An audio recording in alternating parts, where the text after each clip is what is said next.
कभी मत सोए को छेड़, कभी मत सोए। कभी सोए आदमी को छेड़ना नहीं चाहिए।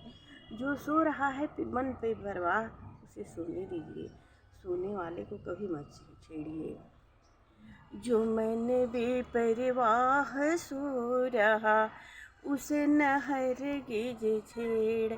कभी मत तुम सोए को छेड़। कभी भूल कर इस अचेत को तुम मत देना चेत।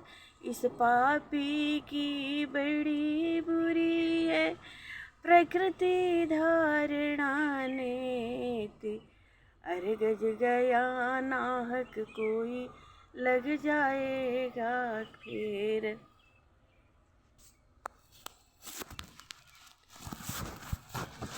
सुमति कहीं खो गई याद।